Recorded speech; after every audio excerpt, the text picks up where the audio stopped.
Siria está aquí, a 8 horas de avión de España. Es la mitad de grande y su población se concentra aquí. ¿Por qué? Porque toda esta zona es un enorme desierto, pero un desierto muy importante. Tiene 1/3 de las reservas de petróleo del mundo y también de gas natural, según algunos el nuevo petróleo. Para sacarlo de aquí y llevarlo a Europa, hay que rodear toda esta península y salir por el canal de Suez. Como te puedes imaginar, aquí te cobran. Pero hay otra manera más fácil, la línea recta. El que controle estas tuberías las puede abrir y cerrar, como un grifo. Si no pagas, no hay petróleo, ni gas. Esta región es la polla. La civilización en el planeta empieza en 3 sitios y este es uno de ellos. Mesopotamia, aquí. Sumer, que te sonará menos, pero es el puto inicio de todo. Aquí también. ¿Recuerdas la Torre de Babel de la Biblia? La hicieron estos tíos. Egipto, aquí. Siempre ha sido un punto de contacto entre Oriente y Occidente, dando a Asia salida al Mediterráneo. Quizá por eso aquí nacen las principales religiones monoteístas, el judaísmo, el cristianismo y el islam. El islam es el último que llega y de hecho acoge a las 2 anteriores. Adán, Noé, Moisés, Jesucristo son considerados profetas islámicos. Bueno, al grano. Como la zona es la hostia, todos han querido controlarla y siempre ha estado dentro de algún imperio. Persas, griegos, los romanos. El imperio romano termina partiéndose en 2, y finalmente solo sobrevive esto. Ahora es cuando la última religión monoteísta, el Islam, construye su propio imperio. ¿Te acuerdas de las cruzadas? Bueno, pues son los europeos cristianos intentando recuperar esta zona de la que estamos hablando. Los últimos en llegar son los turcos, que ojo, no vienen de Turquía, sino de a tomar por culo en Asia, junto con Gengis Khan. Lo conquistan todo y fundan el Imperio Otomano. El Imperio Otomano se queda ahí hasta la Primera Guerra Mundial, 600 años. Cuando acaba la Primera Guerra Mundial, aparecen pequeños países donde antes estaba el Imperio Otomano, y por primera vez vemos a Siria en un mapa. Hasta ahora la habíamos dibujado para no perdernos. ¿Y quién se inventa esos países? Lo que te voy a contar es alto secreto. Bueno, lo era en 1916. Este súper secreto se llama Acuerdo de Sykes-Picot. Los franceses y los ingleses no podían derrotar solos al Imperio Otomano. Solo podían si les apoyaba la gente que vivía dentro, en su mayoría árabes. ¿Cómo se los ganaron? Pues les prometieron la Gran Arabia, un país solo para ellos. El único problema es que era un timo. Antes de seguir, recuerda una cosa. Los árabes son un pueblo, pero no una religión. O sea, un árabe puede ser musulmán, puede ser cristiano, y antes del Islam parece que hubo tribus árabes con tradiciones judías. Bueno, pues a los árabes no les dieron ese único país que les habían prometido.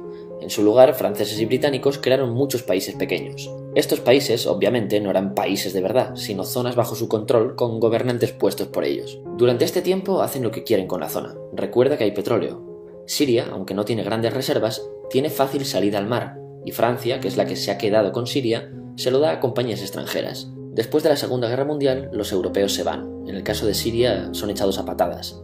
Pero antes de irse, crean otro estado, Israel. No es el momento de hablar de ello, pero es un estado muy polémico que sus vecinos no reconocen. La prueba es que nada más irse los británicos, todos estos estados lo atacan. La zona, a partir de ahora, va a ser una puta bomba de relojería. ¿Y mientras qué pasa en Siria? Bueno, pues no es muy estable. Tiene golpes de estado constantes. En esa época aparece en Siria una ideología que se hace con el control y se expande por el mundo árabe, el Ba'ath. Esta ideología mezcla el antiguo sueño de una sola nación árabe con ideas socialistas.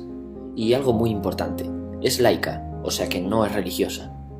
Siria se llega a unir con Egipto, un país con el que no tiene frontera. Pero no es algo raro, muchos de estos países intentan hacerlo también. Como recordarás, a esta gente se le había prometido un solo país y las ganas las seguían teniendo. Pero la unión falla. En este tiempo Egipto les convence para nacionalizar el petróleo. En Siria, Al-Assad, el padre del Assad de ahora, se convierte en jefe del estado Ba'ath. En Irak, también Ba'ath, comienza a ganar fuerza Saddam Hussein.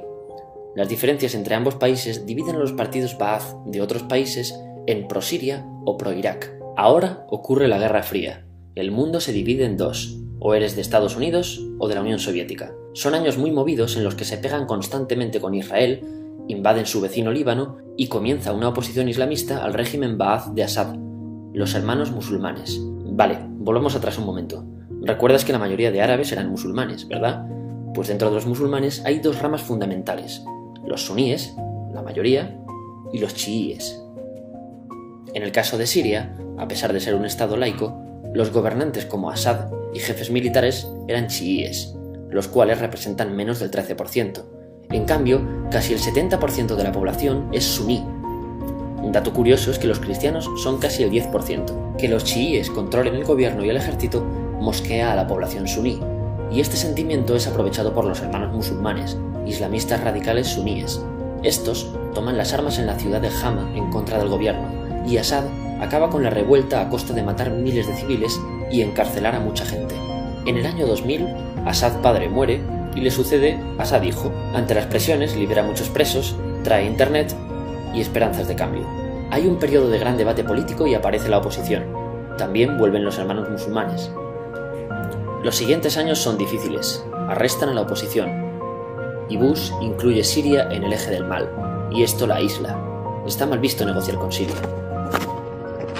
Los kurdos, un pueblo que vive distribuido por varios países de la zona, empiezan a protestar también.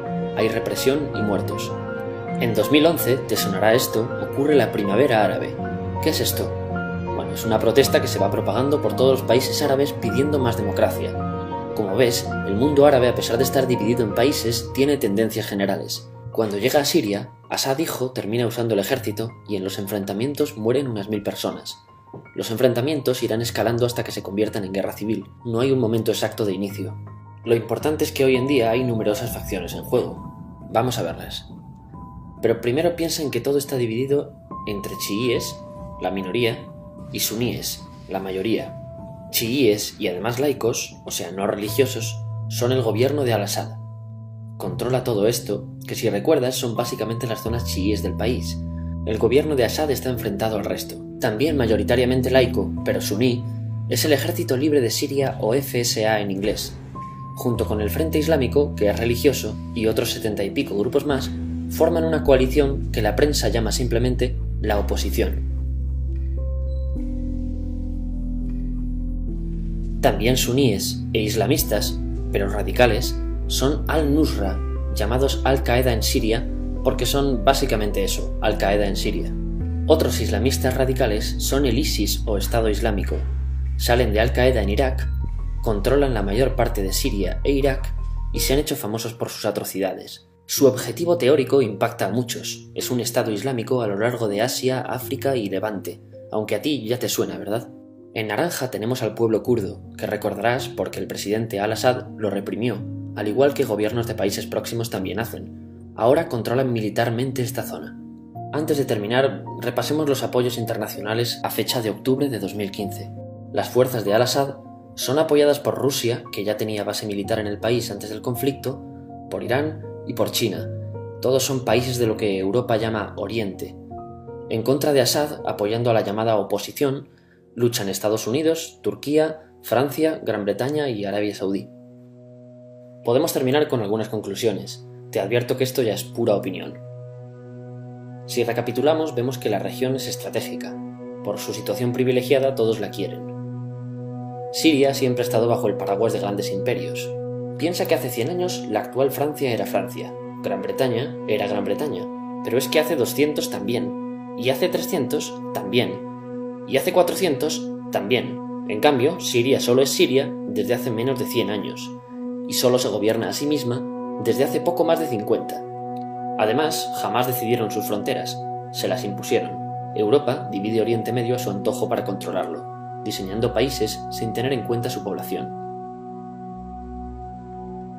Muchos historiadores dicen que todo pueblo tiene la necesidad de manejar su propio destino, pero estos ingredientes que hemos visto juegan en contra de proyectos como la Siria Ba'ath, que encima usa la represión para mantenerse. En última instancia, producen una guerra civil. En este contexto no es extraño que aparezcan actores que se alimenten de la desesperación, el sentimiento suní de opresión y la visión de Occidente como invasor. ISIS usa la identidad árabe y la mitología de antiguos imperios. Cuando quieras entender el presente, pregúntate: ¿y el pasado?